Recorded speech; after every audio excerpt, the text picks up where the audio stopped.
हाँ जी, इस क्वेश्चन के अंदर आपके पास उसने कहा है कि जनाब प्रोडक्ट वाइज इनकम स्टेटमेंट बनाए, प्रोडक्ट वाइज इनकम स्टेटमेंट। जब हम इनकम स्टेटमेंट बनाते हैं तो हमारे पास sale minus cost of sale minus जो अदर अगर कोई कॉस्ट है वो माइनस करेंगे तो नेट प्रॉफिट आ जाए। कभी वो यहां पर इसमें लिख देता है कि मार्जिनल या अब्जॉर्प्शन भी लिख देता है, मार्जिनल या अगर वो मार्जिनल लिखेगा तो पहले वेरिएबल एक्सपेंसेस माइनस कर देंगे, और अगर साइलेंट रहता है या अब्जॉर्प्शन कह देता है तो फिर सिंपल पहले प्रोडक्शन कॉस्ट माइनस कर देंगे और फिर नॉन प्रोडक्शन कॉस्ट माइनस कर देंगे। क्वेश्चन वही है, बस एक तरीका का रिक्वायरमेंट उसने चेंज किया है। Sense Limited produced 3 joint products P, Q and R. Raw material is added at the beginning of the process 1. On completion of process 1, these 3 products are split into the ratio 50, 30 and 20. कहते joint cost incurred in the process 1 as apportioned on the basis of NRV of the 3 product at split of point. Product PQ are sold in the same state where product R is further processing in process 2. Before being sold in the market, a byproduct TS is also produced in process 2. ये जो byproduct है ये second process में आए, इसका मतलब है पहले प्रोसेस के अंदर कोई भी byproduct नहीं है। फिर कहता है जी ये आपके पास इंफॉर्मेशन है और ये डाटा वही पुराना data, material, labour, production overhead. 7% normal loss है प्रोसेस 1 का। फिर कहता है कि आपके पास P Q R, selling price उसकी गिवन है, कॉस्ट टू सेल गिवन है, फिर ओपनिंग स्टॉक और क्लोजिंग स्टॉक। ये ओपनिंग क्लोजिंग स्टॉक किस चीज का बोला, फिनिश्ड गुड्स है या वर्क इन प्रोसेस का है? ये opening closing work in process नहीं है, ये फिनिश गुड्स का है। और ये क्यों दिया हुआ है, क्योंकि हमने अब नेट प्रॉफिट फाइंड करना है। जब कॉस्ट ऑफ सेल फाइंड करेंगे प्लस ओपनिंग स्टॉक करेंगे माइनस क्लोजिंग स्टॉक करेंगे, जैसे हम कॉस्ट ऑफ सेल फाइंड करते हैं। अगर ये ओपनिंग क्लोजिंग स्टॉक ना होता तो इसका मतलब भला क्या होता, जितने यूनिट बनाए हैं सारे बेच दिए, फिर सारी कॉस्ट आ जाती। तो ये एक नॉर्मल चीज है, ये कोई रूटीन से हट के नहीं है ये।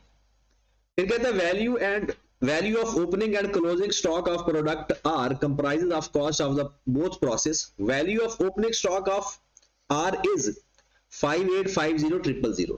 यहां पर जो उसने बताया हुआ है ना, ये बताया हुआ है केजी, और यहां उसने ओपनिंग स्टॉक की वैल्यू बता दी।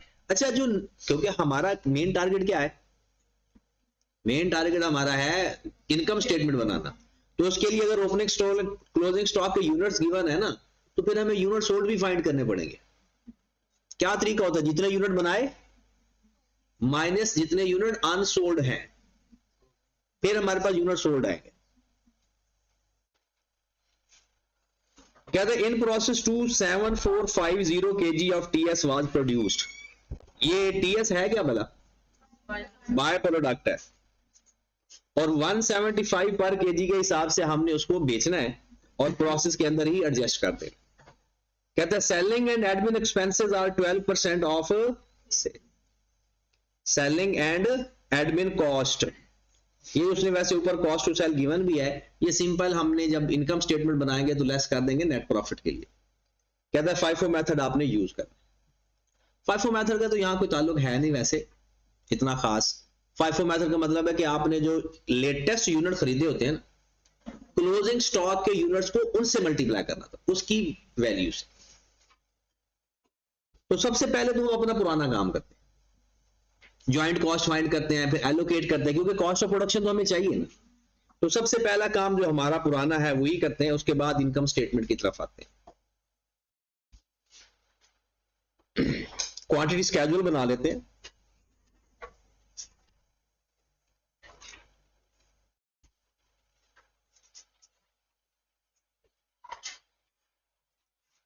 दोनों प्रोडक्ट का साथ ही बना लेते हैं ताकि दोनों प्रोसेस का, ताकि टाइम हमारा थोड़ा बच जाए, इनपुट और आउटपुट।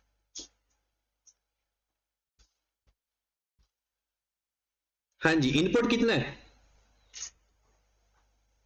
744,000 kg मिल गया। उसके बाद उसने खुद ही कह दिया है कि 7% उसके ऊपर नॉर्मल लॉस है। प्रोसेस 1 पार्ट बना रहे हैं ना, 7% उसके ऊपर लॉस है और बाकी उसने ये ऊपर रेशियो बता दिया। तो सबसे पहले तो अपना इनपुट लिखें, मटेरियल 744,000, आउटपुट में क्या आएगा, नॉर्मल लॉस। ले जरा 744,000 का 7% कितना, 52080। फिर उसके बाद आउटपुट है।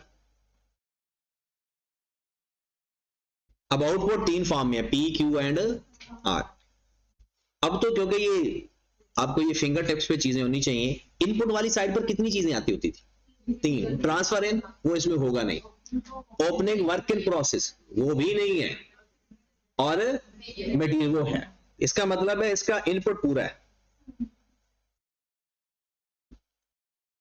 इधर भी यही अमाउंट आएगी। अब नॉर्मल लॉस माइनस कर दें, जो बाकी बचेगा उसका 50 30 20 कर लें, तो हमारे पास आ जाएगा पी क्यू एंड आर। तो पहले इसमें से माइनस करें, फिर जो बाकी वैल्यू बचेगी उसका 50% 30% और 20% करें। यही बताया हुआ है ना,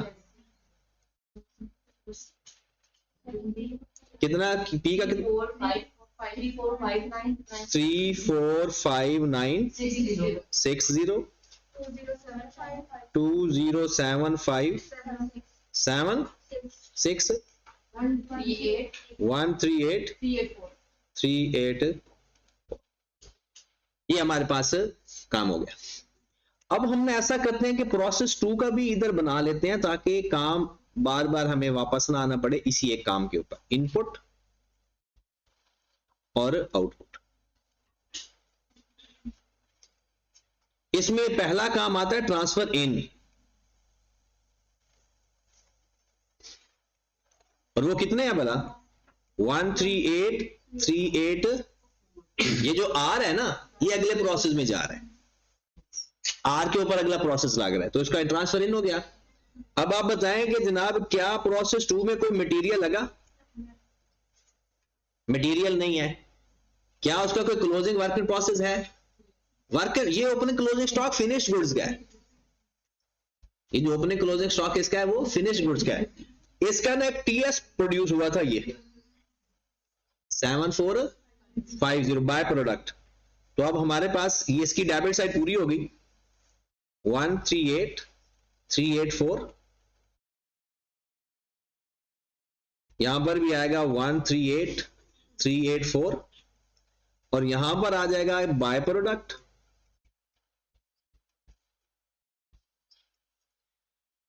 74 आउटपुट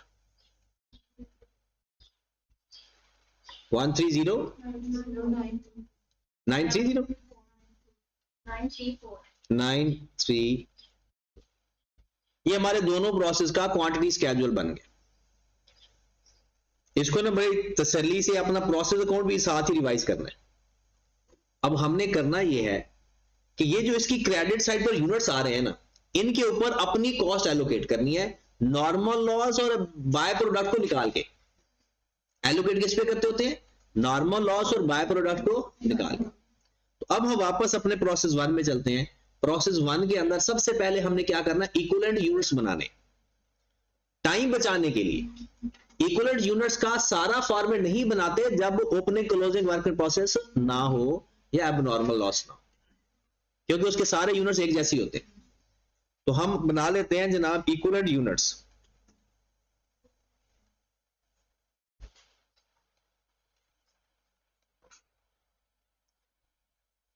इक्विवेलेंट यूनिट्स के लिए हम क्या क्या लेते हैं, कंप्लीटेड यूनिट्स, एबनॉर्मल गेन या लॉस और क्लोजिंग वर्क इन प्रोसेस। इसमें सिर्फ एक चीज है, कंप्लीटेड यूनिट्स। कंप्लीटेड यूनिट्स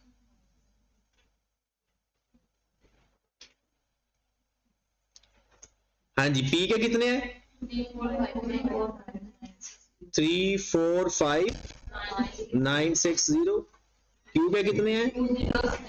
20757 और आर के कितने हैं? 13838। ये हमारे पास इक्विवेलेंट यूनिट्स बन गए।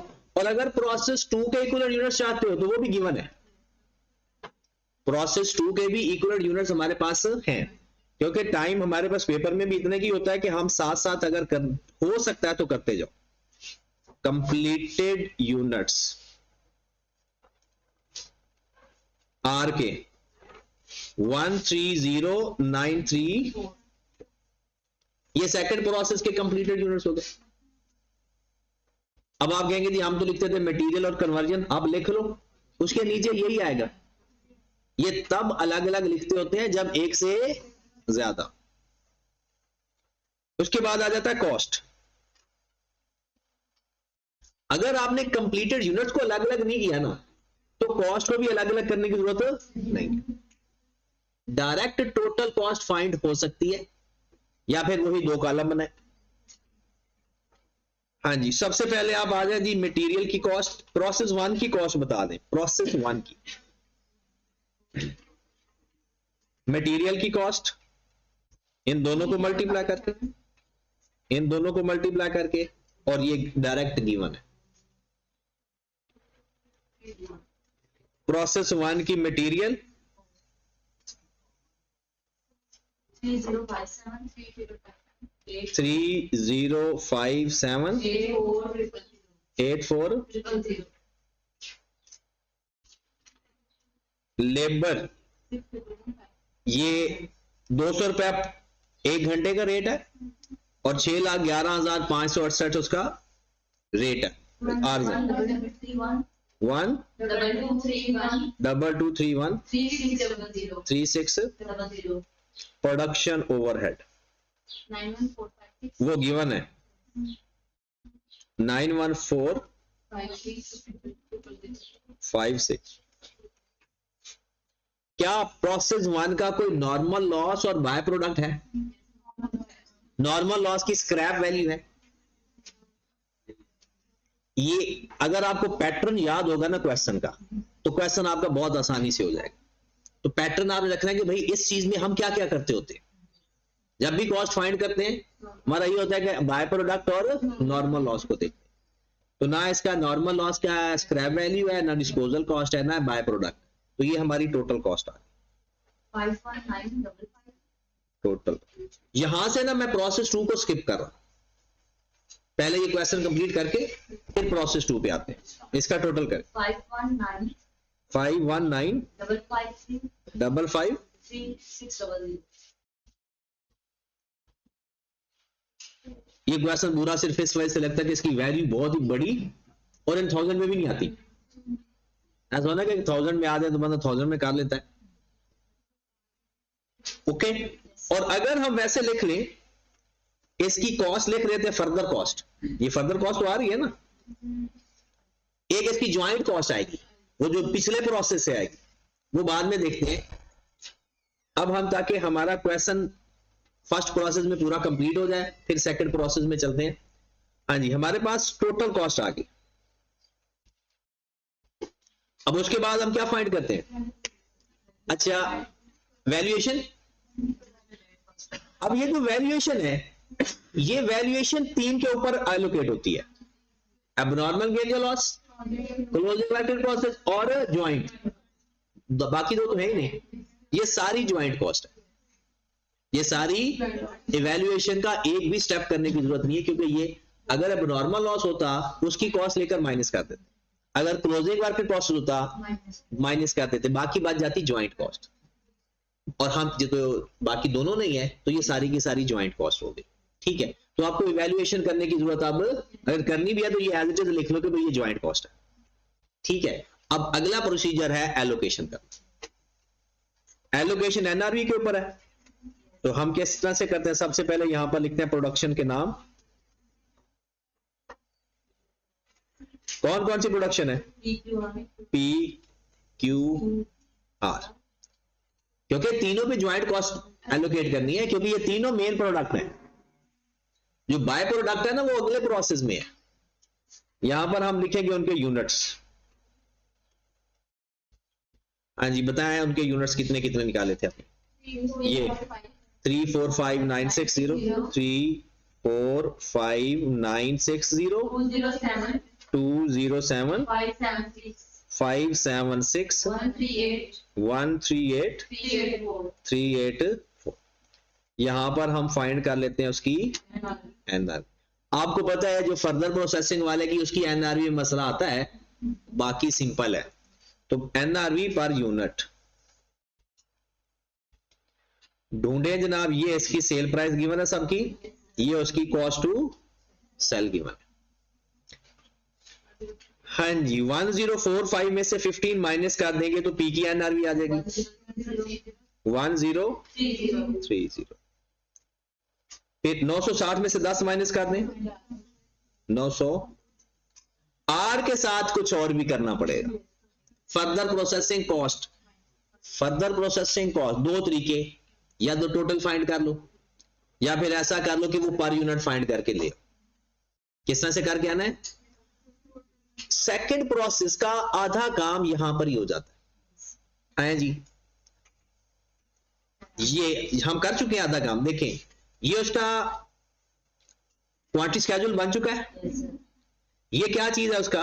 Equivalent units. अगला स्टेप क्या है? Further cost. इसमें आपने फर्दर कॉस्ट का काम करना है।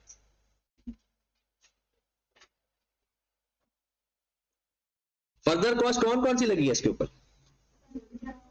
मटेरियल तो है नहीं, लेबर,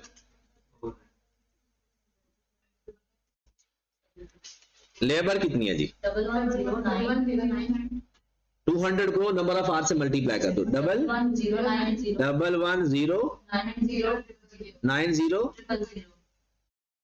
प्रोडक्शन ओवरहेड वो कितने हैं जी?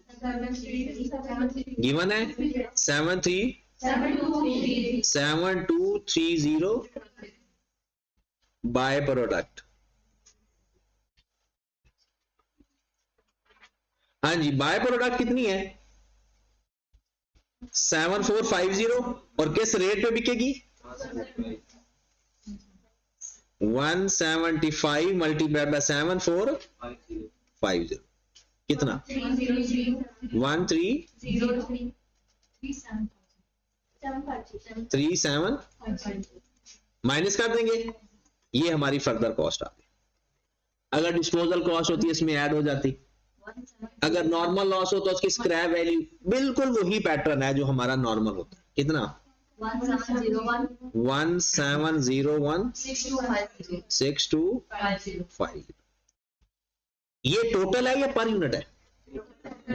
पर यूनिट बनाने के लिए इक्विवेलेंट यूनिट्स पे डिवाइड कर दो। पर यूनिट बनाने के लिए इक्विवेलेंट यूनिट्स पे डिवाइड कर दो। बस ये पूरे ज्वाइंट एंड बाय प्रोडक्ट के अंदर सिर्फ ये काम है, बाकी सारा सेम पैटर्न। ये भी सेम है। 129.96 per unit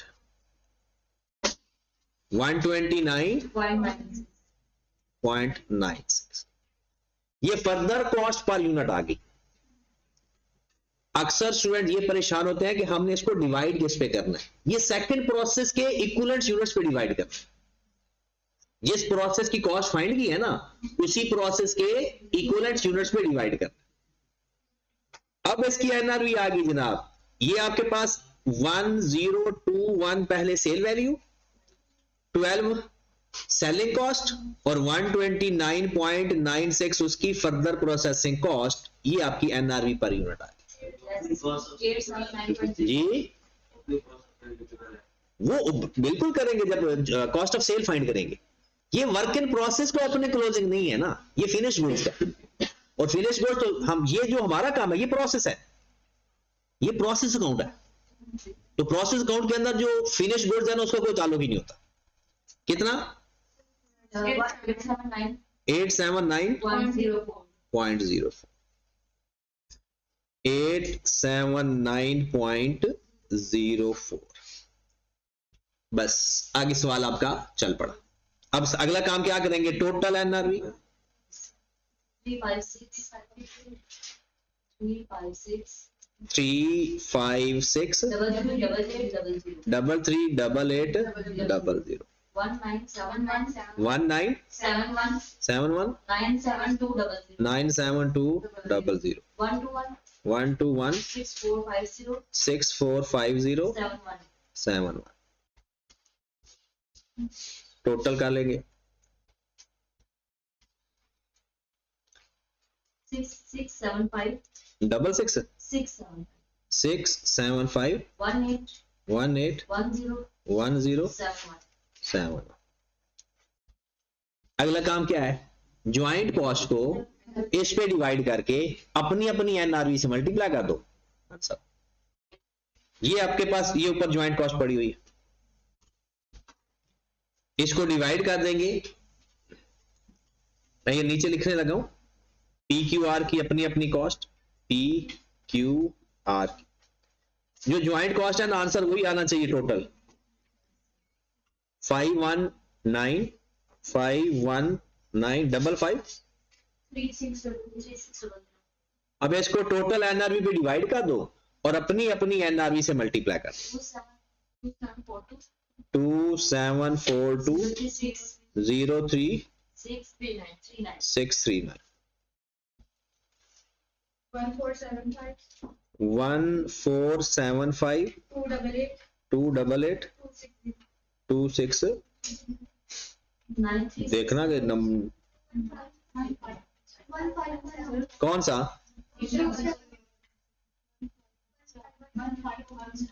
1517 43 761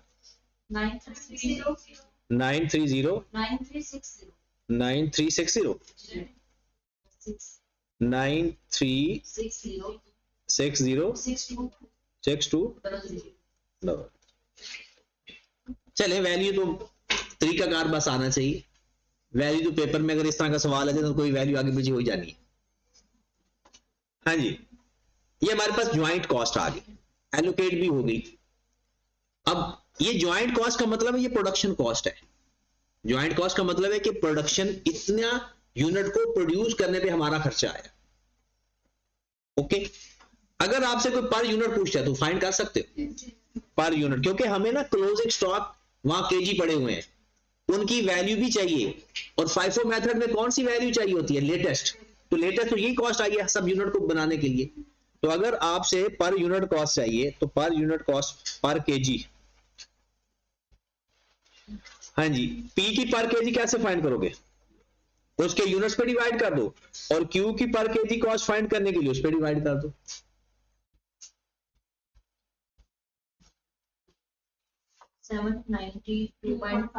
seven nine to 0.59 और क्यू की क्यू के यूनिट्स पे डिवाइड कर दो 131,731.0। आर को डिवाइड नहीं करना क्योंकि आर तो इस फॉर्म में है ही नहीं, आर तो कुछ और बन गया ना, आर तो आगे चला गया, उसमें वो फर्दर कॉस्ट भी लगनी है, वो सारा कुछ। तो आर की ये पर यूनिट कॉस्ट नहीं है। आगे चलते हैं, अब हम देखते हैं कि आर के ऊपर टोटल कितनी कॉस्ट आई। ये तो ज्वाइंट कॉस्ट आई ना, अब आर के ऊपर ज्वाइंट कॉस्ट भी आई प्लस फर्दर प्रोसेसिंग कॉस्ट भी आई, ज्वाइंट कॉस्ट भी आई प्लस फर्दर प्रोसेसिंग कॉस्ट भी आई। तो यहां पर ये आप देख लें कि ये जो वैल्यू आई है ना, पहले ये वैल्यू है फर्दर प्रोसेसिंग कॉस्ट, और उसके ऊपर मजीद कॉस्ट कितनी आई, ये ज्वाइंट कॉस्ट, वो माइनस हो गई है। ये देखिए, अब हमने जब इसकी आर की कॉस्ट फाइंड करनी है ना, तो सबसे पहले ज्वाइंट कॉस्ट आ जानी है, फिर उसमें फर्दर प्रोसेसिंग कॉस्ट ऐड हो जानी है। सेम यही पैटर्न होगा, और उसकी फिर पर यूनिट कॉस्ट आ गई जो वो यूनिट बनाए हैं। तो हमने यहां पर सिंपल ज्वाइंट कॉस्ट इसके अंदर ऐड कर देनी है आगे। ज्वाइंट कॉस्ट सिर्फ आर की ज्वाइंट कॉस्ट लेकर आनी है अगले प्रोसेस के अंदर। 9366062 ये हमारी फर्दर प्रोसेसिंग कॉस्ट, ये ज्वाइंट कॉस्ट, तो ये आर की टोटल कॉस्ट आ गई। ये पता चला, पिछले प्रोसेस से आने वाली कॉस्ट और फर्दर प्रोसेसिंग कॉस्ट, तो कितनी अमाउंट आ गई?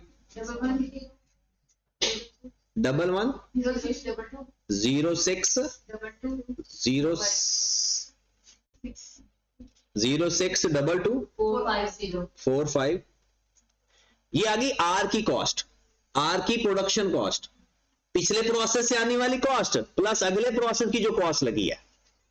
आर आगे चला गया था ना, तो आर के ऊपर ट्रांसफर इन वाली कॉस्ट भी आएगी प्लस जो इसकी फर्दर प्रोसेसिंग कॉस्ट भी आएगी। और अब अगर उसकी पर केजी फाइंड करना चाहते हो तो कर लो, किस पे डिवाइड करोगे? डिवाइड किस पे करोगे? 130934, क्योंकि इसके यूनिट ये वाले बने हैं, बाकी तो नॉर्मल लॉस था। कितना आ गया पर केजी? 844.8। वर्किंग वाला आपका सारा मामला हो गया। इस दफा देख लें, इसको देखने नहीं समझ लें कि कौन सी चीज किधर किधर जा रही है, क्योंकि इसके बाद तो आगे सिंपल वो इनकम स्टेटमेंट बनानी है।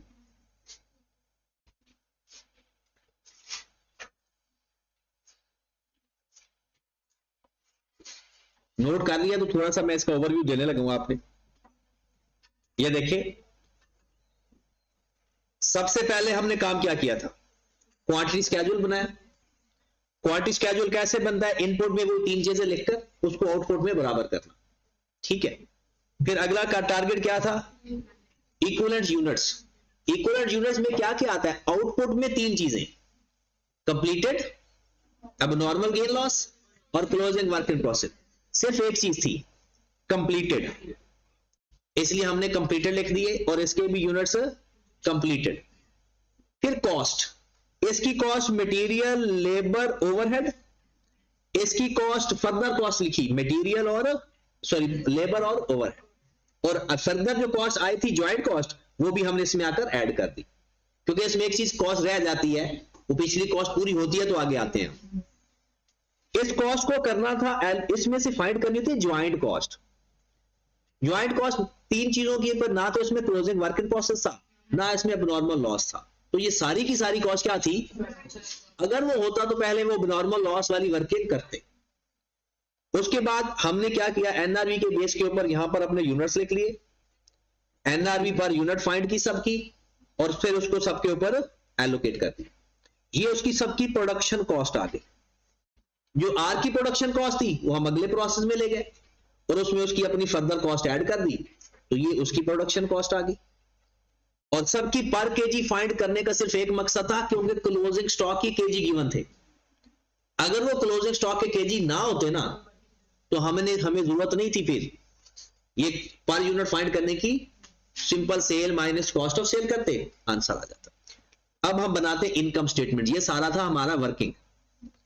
इसमें सिर्फ एक चीज अच्छी थी, इनकम स्टेटमेंट।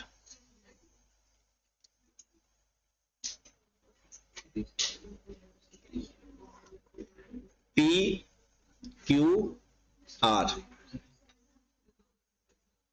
सबसे पहले सेल्स, सबसे पहले सेल्स।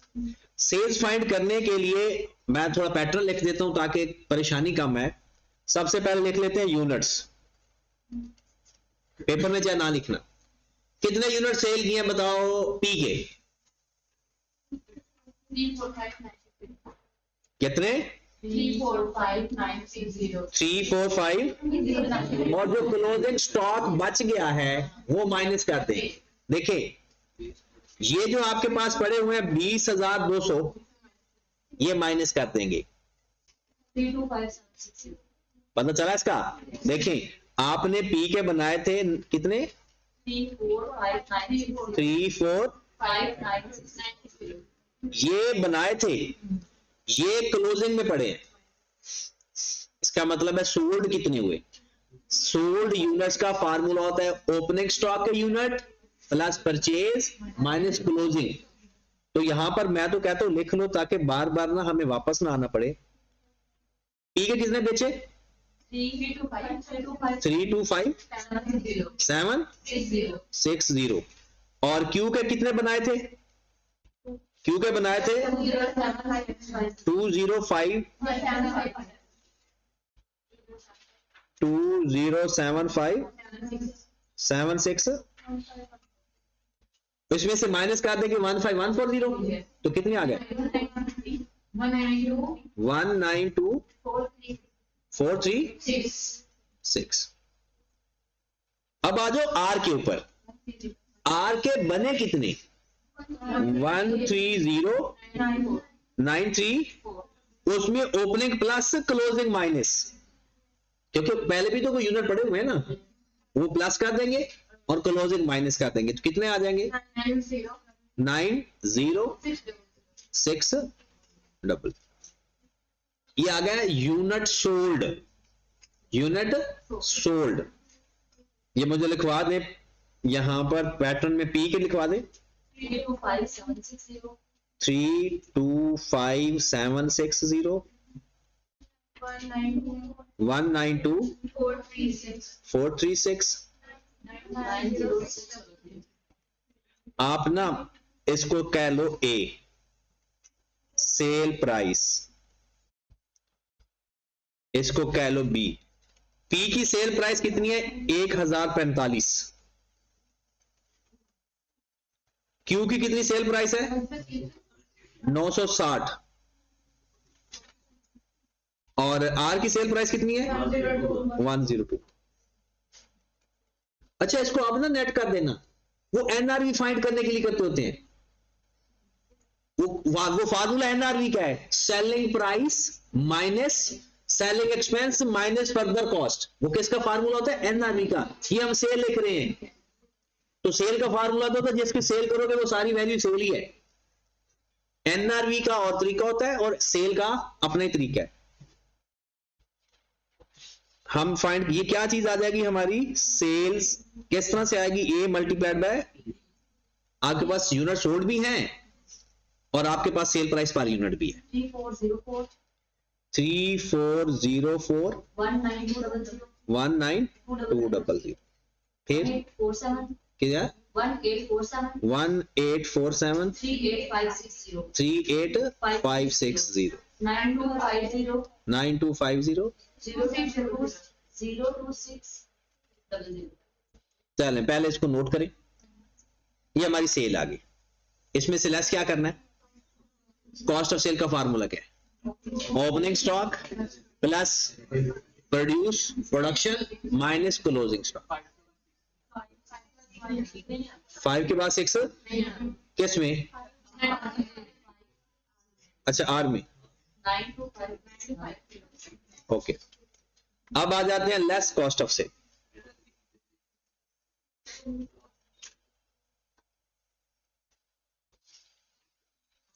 ना पी का ओपनिंग स्टॉक है ना क्यू का ओपनिंग स्टॉक है, आर का है और उसने आर की खुद वैल्यू दे दी है।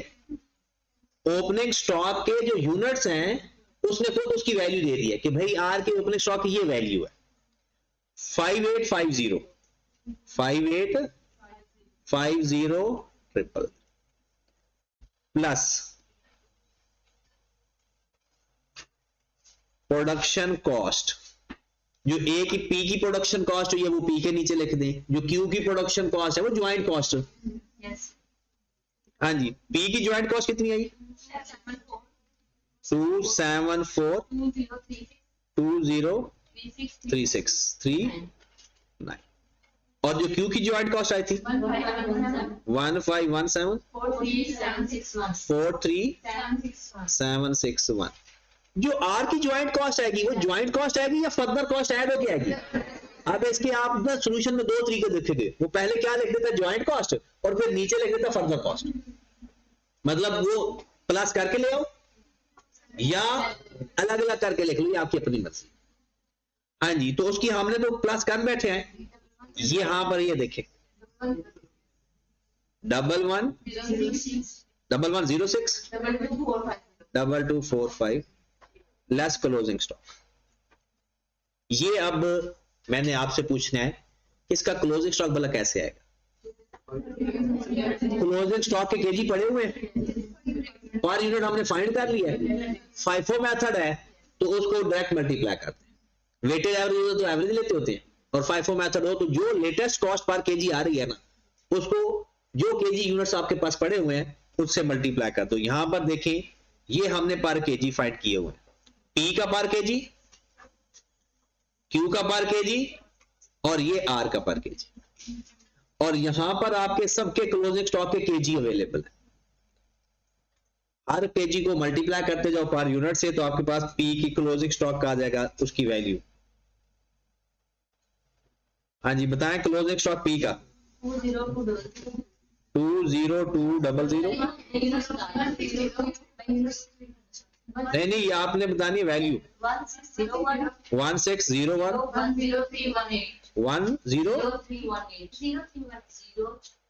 10 भी है, 31 1106 7794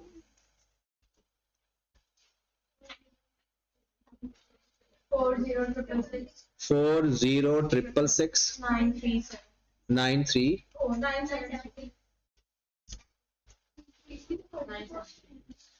666 के बाद 9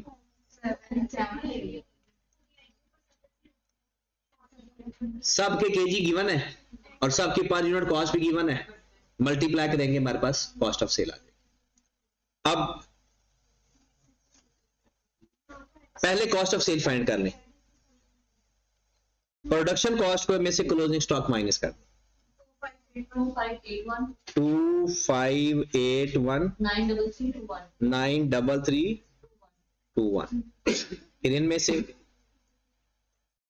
1406 066 और ये इसमें opening stock plus production plus closing stock minus 7580 54 ये हमारे पास आई है कॉस्ट ऑफ सेल। सेल में से कॉस्ट ऑफ सेल माइनस करेंगे तो हमारे पास आ जाएगा ग्रॉस प्रॉफिट। इस सवाल में ये चीज मुश्किल नहीं थी कि सवाल मुश्किल था, इसमें से वैल्यू लिखना मुश्किल थी। 7 8 वैल्यूज हैं और वो भी डिफरेंट जी। तो ग्रॉस प्रॉफिट बता दें। अब तो simple sale minus cost of sale है डायरेक्ट 34041, इसमें से ये वैल्यू माइनस कर दें बस 8 822 5879। दूसरे का ग्रॉस प्रॉफिट 4406 2593 और दूसरा 166 97 123 less selling and admin expense. अच्छा, ये जो एनआरवी के लिए डाटा गिवन होता है ना, वो एनआरवी के लिए तो इस्तेमाल हो गया। फिर उसके बाद यहां पर उसने अलग से हमें बताया हुआ है कि जनाब ये सेलिंग एंड एडमिन एक्सपेंसेस हैं 12% ऑफ सेल्स, और इसके अंदर ये भी था, तो एनआरवी के लिए तो इस्तेमाल हो गया। लेकिन अब हमने सिर्फ 12% इस्तेमाल करना है दोबारा, क्योंकि इसने सेलिंग और एडमिन एक्सपेंस 12% टोटल है। तो 12% से मल्टीप्लाई कर दे किसको करेंगे, कॉस्ट ऑफ सेल को, ग्रॉस प्रॉफिट को, या सेल की वैल्यू? सेल की वैल्यू को। सेल एक्सपेंस हमेशा सेल के ऊपर है, तो सेल का 12% लेते जाएं। 40850 304।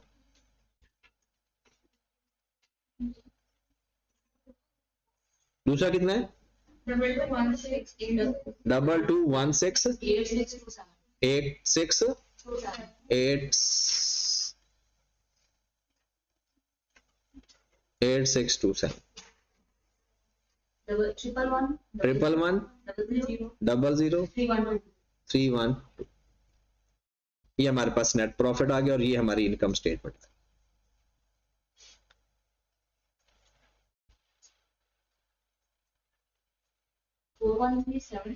Four one three seven 5575।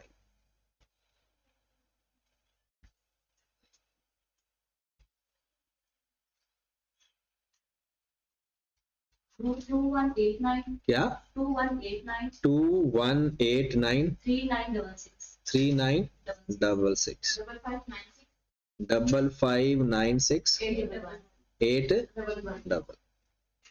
ये है आपकी, ये सॉल्यूशन ये है, बाकी सारी वर्किंग थी, ये सॉल्यूशन था। पहले सेल फाइंड की, फिर कॉस्ट ऑफ सेल, और ज्वाइंट एंड बाय प्रोडक्ट के अंदर अब अगर कोई चांस क्वेश्चन गया तो वो इनकम स्टेटमेंट है। अगर वो उसने दोबारा ज्वाइंट एंड बाय प्रोडक्ट दिया तो इनकम स्टेटमेंट से देगा, वरना प्रोसेस अकाउंट का सवाल है। अब बाकी सारे क्वेश्चन इस पैटर्न पे है, हर क्वेश्चन के अंदर कोई एक आधा ट्रिक होगा, बाकी सारे जो कल हमने क्वेश्चन किया था और जो आज किया है, ये दो टाइप के मेन क्वेश्चंस हैं। इसके अलावा अब जितने भी क्वेश्चन देखोगे आपको पैटर्न देखकर ही समझ लग जाएगा कि अच्छा ये क्वेश्चन बिल्कुल वही है जो हमने पहले किया हुआ है। अगर आप देखें कल आपने क्वेश्चन किए हैं या नहीं, पक्का है ना? चले देखें, इस सवाल को आप देख लें एक नजर, और जो पिछले दो सवाल हैं, पहला सवाल तो हमने क्लास में किया था, इस पैटर्न को देखिए जरा, और फिर इस पैटर्न को देख लें, और फिर जो अभी हमने ये क्वेश्चन किया, तो क्वेश्चन नंबर 4 देखिए जरा, पढ़ लेते हैं, एक दफा रीडिंग कर लेते हैं। अच्छा, इसमें से किसी भी क्वेश्चन का अगर आपसे वो ना आ रहा हो, ना हैंडल ना आ रहा हो, तो इसका ना मैं आपको सॉल्यूशन शेयर कर दूंगा, और आपने आज का दिन ना, मतलब अपने बाकी काम अगर आपके जल्दी हो जाए तो प्रोसेस अकाउंट को भी रिवाइज करना है और ज्वाइंट एंड बाय प्रोडक्ट को भी फाइनल करना है। अगर कोई इश्यू होगा तो कल, क्योंकि मेन टारगेट हमारा सिलेबस खत्म करना है, लेकिन उसके साथ साथ हमने तैयारी भी करनी है। ये नहीं कि जी सिलेबस हमारा खत्म हो, तैयारी हमारी हो ही ना, मेन तैयारी है, क्योंकि पेपर पास करना हमारा मेन टारगेट होता है। तो उसके लिए आपने इसको फाइनल करना है, थोड़ा एक्स्ट्रा टाइम शायद किसी और सब्जेक्ट का भी सैक्रिफाइस करना पड़े तो कर देना, ठीक है। मेरी यही कोशिश होगी कि मैं रात 9-10 बजे तक ना आपको हर हाल में जो इसके कुछ क्वेश्चंस है उसकी रिकॉर्डिंग शेयर कर, जो मुझे लगेगा कि इसमें कोई मसला आपको आ सकता है। देखिए, एक तो ये आ गया हमारे पास के, देखें वही बात, प्रोसेस 1 प्रोसेस 2 सेम पैटर्न होगा, मटेरियल कन्वर्जन, कहता है कि जनाब ज्वाइंट प्रोडक्ट X1 55% तैयार हुआ, 40% तैयार हुआ, बाय प्रोडक्ट 5% तैयार हुआ, ये उनकी सेलिंग प्राइस आ गई। अब अगली बात सुने, इसके अंदर आपने एक बात का ख्याल रखना है, जब भी अपॉर्शनमेंट करनी होती है ना, वो नॉर्मल लॉस माइनस करने के बाद करनी होती है। ये जो लिखा हुआ ना 55, 40 और 5%, ये आपने पहले नॉर्मल लॉस माइनस करना है, ये लिखा हुआ है नॉर्मल लॉस। अब आप सवाल पूरा पढ़ेंगे, आपको एक भी ऐसी बात नजर नहीं आएगी जो आपके पैटर्न में नहीं होगी। अब देख लें, material added at the beginning of the year, joint cost are allocated NRV, split off point, फिर ज्वाइंट टू सोल्ड आफ्टर, ये आ गई पैकिंग कॉस्ट NRV के लिए, फर्दर सेलिंग कॉस्ट नहीं हम कहते जिसे। नॉर्मल लॉस 5% है, 1 लीटर 0.75 kg का होगा, 10 रुपए का 1 kg सेल होगा। तो हमने जब इसको हल करना है तो क्या करेंगे, जितना हमारा लॉस होगा पहले उसको 0.75 से मल्टीप्लाई करेंगे, ये हमारे पास स्क्रैप वैल्यू आएगी। फिर वही बात, ये एक अच्छी बात है, इसके बारे में मैं थोड़ा हिंट दे देता हूं, क्योंकि वो कहता है जी मार्जिनल के जरिए इनकम स्टेटमेंट बनानी है। और मार्जिनल कॉस्ट में हम क्या करते होते हैं, पहले वेरिएबल कॉस्ट माइनस करते हैं और फिर फिक्स्ड। यहां पर उसने खुद दे दिया, कहता है भाई प्रोसेस 1 की फिक्स्ड कॉस्ट ये है, प्रोसेस 2 की फिक्स्ड कॉस्ट ये है। ओके, आपके पास ज्वाइंट कॉस्ट निकल आएगी। जैसे ही ज्वाइंट कॉस्ट आएगी ना, मैं यहां पैटर्न लिख देता हूं, सपोज दैट आपने ये A यूनिट था, B था, मैं ऐसे कुछ वैल्यू लिख लेता हूं जी, 300 यूनिट ये थे, 400 यूनिट ये थे। आपने फिर NRV फाइंड किया होगा, फिर आपने टोटल NRV फाइंड किया होगा, ये जो हमारा नॉर्मल पैटर्न है, और ये एलोकेशन की होगी, ऐसा ही है। ये जो एलोकेशन किया है ना, ये टोटल कॉस्ट है, ये जो एलोकेशन किया है ना, ये टोटल कॉस्ट है। सपोज दैट आपकी यहां पर 7,000 कॉस्ट आ गई, यहां पर 3,000 कॉस्ट आ गई, ये आपकी 10,000 टोटल ज्वाइंट कॉस्ट थी। उसके बाद वो कहता है ये प्रोसेस 1 की फिक्स्ड कॉस्ट है। देखिए, प्रोसेस 2 के अंदर एलोकेशन नहीं होती, प्रोसेस 2 के अंदर टोटल कॉस्ट में से फिक्स्ड कॉस्ट माइनस कर देना, बाकी बच जाएगी variable cost. Total cost minus fixed cost, बाकी क्या बचेगी, वेरिएबल कॉस्ट, अलग अलग हो गई। लेकिन यहां पर आपने क्या करना है, ये जो कॉस्ट पड़ गई ना 7261000, इसको भी एलोकेट करना है। कैसे, इसको टोटल एनआरवी पे डिवाइड कर देंगे और अपनी अपनी एनआरवी से, तो ये आ जाएगी फिक्स्ड कॉस्ट सबकी अपनी अपनी। मतलब एक ही फिक्स्ड कॉस्ट, सपोज दैट आपके पास 1500 आ जाएगी, सपोज कर रहा हूं, और ये सपोज दैट आपके पास 500 आ गई, तो फिर ये टोटल कॉस्ट है उसकी, ये उसमें फिक्स्ड कॉस्ट है, तो इनको आपस में माइनस कर देंगे तो variable cost, sale minus variable cost तो कंट्रीब्यूशन, फिर दोबारा ये फिक्स्ड कॉस्ट माइनस कर देंगे तो हमारे पास आ जाएगा नेट प्रॉफिट। ये बात समझ लगी ना। तो ये इसके ऊपर मसला था, बाकी सेम है। बाकी ये क्वेश्चन आप देखिए सेम पैटर्न पे, क्वेश्चन नंबर 2 है, बिल्कुल पैटर्न भी वही है। फिर उसके बाद कोई भी क्वेश्चन अब ऐसा नहीं होगा कि जो आपको ऐसा लगे कि ये बहुत ही मुश्किल है, लेकिन मुश्किल आएगी जब करने लगोगे। देखने से बहुत आसान लगता है, जब करने में पता चलता है तो फिर कम से कम। तो आपने इसके 7वां क्वेश्चन छोड़ देना फिलहाल, क्योंकि ये डिसीजन मेकिंग का क्वेश्चन है, ये डिसीजन मेकिंग में दोबारा जाकर कर लेना, ठीक है। और बाकी आपने कंप्लीट करना है, सारे ही सवाल करने हैं, ठीक है। इसकी सॉल्यूशन की कॉपी मैंने पहले शेयर की हुई है, उसमें आप देख लेना। लेकिन उसका ना सिर्फ तरीकाकार अपना होता है, तरीका आपने अपना रखना है। वैल्यू में थोड़ी बहुत चेंज आए तो उससे परेशान नहीं होना, क्योंकि थोड़ी बहुत चेंज आनी होती है राउंड ऑफ की वजह से, तो बस आपने अपने तरीके से हल करना है। तो इसको दोनों टॉपिक को तैयार करना है और इंशाल्लाह फिर कल हम नया टॉपिक स्टार्ट करेंगे।